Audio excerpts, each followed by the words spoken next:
कल झारखंड और महाराष्ट्र के चुनाव का ऐलान किया गया। मुख्य चुनाव आयुक्त के जरिए प्रेस कॉन्फ्रेंस की गई। इस प्रेस कॉन्फ्रेंस में कई छोटी छोटी वीडियो क्लिप मुख्य चुनाव आयुक्त की जो है वो वायरल हो रही हैं। एक क्लिप है जो हरियाणा चुनाव को लेकर है और उसके अलावा एक क्लिप है कि जब पेजर को उड़ाया जा सकता है तो ईवीएम को क्यों नहीं उड़ाया जा सकता। उस पर दो बाइटें इनकी सामने आई हैं। लेकिन इसके साथ ही मैं इनकी बाइट सुनाने से पहले आपको बताना चाहूँगा कि हरियाणा चुनाव पर सवाल क्यों खड़ा हो रहा है, जिसको ये जस्टिफाई करने की कोशिश कर रहे हैं कि जो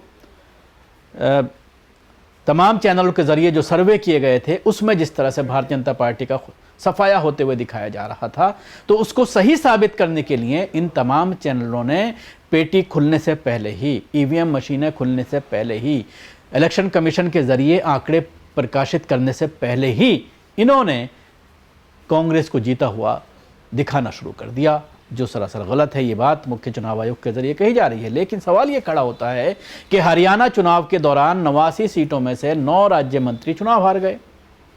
89 में से 9 राज्य मंत्री चुनाव हार गए, यानी बचे 80। 8 उम्मीदवारों की जमानत जब्त हो गई। और सोचने वाली बात यह है कि ऐसे हालात में 62 में से 48 सीटें कैसे सुनिश्चित कर ली गई। यानी 89 में से 9 गए, 80 बचे। 80 में से 8 गए तो 72 बचे। अब 72 में से 48 सीटें कैसे हासिल की गई। सिर्फ 30 सीटों का जो है वो दूसरे पार्टियों को गई। तो आप अंदाज़ा लगा सकते हैं कि किस तरह से खेल किया गया। तमाम राज्य मंत्रियों को भी कहा जा सकता है कि उनके खिलाफ भी ये पूरा सेट किया गया ताकि कोई सवालात खड़े ना हो सकें।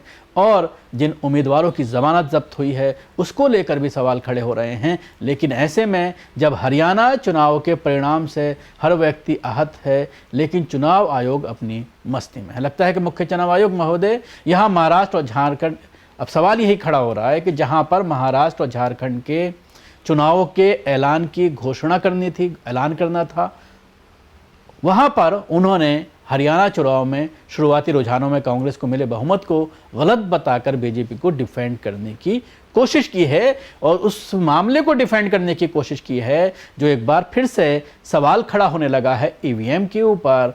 जब से हरियाणा के रिजल्ट सामने आए हैं तो उसको डिफेंड करते हुए किस तरह से नजर आए, छोटा सा वीडियो आप सुन लीजिए। जब काउंटिंग का समय शुरू होता है तो 8:05 और 10 मिनट से रिजल्ट्स आने शुरू हो जाते हैं, जिस नॉनसेंस। आप बताइए, मेरी पहली काउंटिंग 8:30 बजे शुरू होती है और हमारे पास प्रमाण है इस बार कि 8:05, 8:10, 8:15 पर आने लगा इतने की लीड, इतने की लीड, इतने की लीड, इतने की लीड। ऐसा तो नहीं है, I am just posing question, we are not gone into this, but ऐसा तो नहीं है कि एग्जिट पोल को जस्टिफाई करने के लिए वो शुरू में ट्रेंड्स आ गए कि हमने तो ऐसा कहा था वैसे ही ट्रेंड हो रहा है, बाद में जो होगा वो होगा। और अचानक से पहला रिजल्ट एक राउंड का 8:30 बजे जब काउंटिंग शुरू हो रही है तो 9 बजने में 10 मिनट, 9 बजने में 5 मिनट से पहले 20 मिनट भी लगेंगे एक राउंड में, तो आ ही नहीं सकता। और हम उसको 9:30 बजे वेबसाइट पे डालते हैं, 9:31 पे एग्जैक्टली, कभी भी देख लीजिए एक के बाद एक। 9:30 पे हम उसको अपनी वेबसाइट पे डालते हैं, फिर 11:30 पे डालते हैं, फिर 1:30 पे डालते हैं। चलिए, आपके कोई कॉरेस्पॉन्डेंट वहां मौजूद थे, उन्होंने पहले बता दिया। प्रोसेस काउंटिंग में रिजल्ट को स्क्रीन पे दिखाना पड़ता है, एजेंट के साइन लेने पड़ते हैं, ऑब्जर्वर से जस्टिफाई कराना पड़ता है, तो ऑफिशियल साइट पे आने में आधा घंटा लग सकता है। लेकिन 9 बजे से 9 बजने में 10 मिनट से पहले कैसे आते हैं? और उससे क्या होता है, एक तो एक्सपेक्टेशन है एग्जिट पोल्स की, उसके बाद 8:45 बजे तक मैंने दिखा दिया उसी के मापदंड से कि वो लीड कर रहे हैं लोग। तो वास्तविक रूप से जब वो एक्चुअल रिजल्ट आने शुरू होते हैं तो एक। अब दूसरा सवाल उनसे किया गया है कि जब पेजर के जरिए लबनान में आपने देखा था कि किस तरह से सैकड़ों पेजर में ब्लास्ट किया गया इजराइल के जरिए, तो क्या ईवीएम को हैक नहीं किया जा सकता? तो चुनाव आयोग ने जवाब दिया कि वो एक संचार प्रणाली है, उसमें इंटरनेट का इस्तेमाल होता है, ईवीएम में इंटरनेट का इस्तेमाल नहीं होता है, इसलिए उसको जो है हैक नहीं किया जा सकता।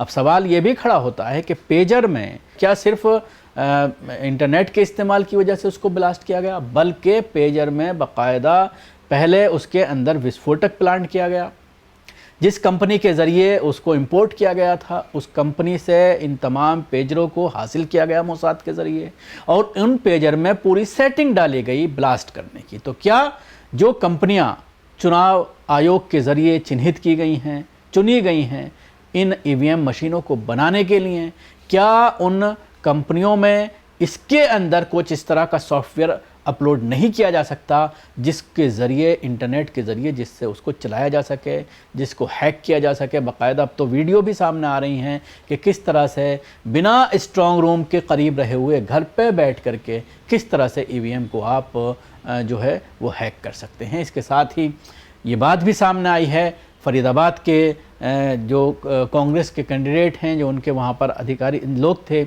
जो उनको रिप्रेजेंट कर रहे थे, उनका ये कहना है कि एक तो सवाल ये खड़ा हो रहा है कि वहाँ पर ऑब्जर्वर को चेंज क्यों किया गया। वो ऑब्जर्वर जिसने चुनाव कराए थे उसको हटा करके दूसरा ऑब्जर्वर वहाँ पर रखा गया चुनाव आयोग के ज़रिए जब वहाँ पर काउंटिंग होनी थी। और दूसरी बात ये कि अधिकतर ईवीएम 95% से ज़्यादा चार्ज पाई गई हैं। तो ये आरोप अपनी जगह हैं, लेकिन अब आप इनका महोदय का जवाब भी सुन लीजिए जो पेजर को लेकर के चीफ इलेक्शन कमिश्नर के ज़रिए दिया गया है। अभी लोग पूछते हैं जब पेजर से उड़ा देते हैं तो ईवीएम को कैसे हैक नहीं कर सकते, ये भी पूछते हैं। जब कोई किसी कंट्री में पेजर से उड़ा दिया तो ईवीएम हैक हो जाएगी। अरे भाई, पेजर कनेक्टेड होता है, ईवीएम कनेक्टेड नहीं होती।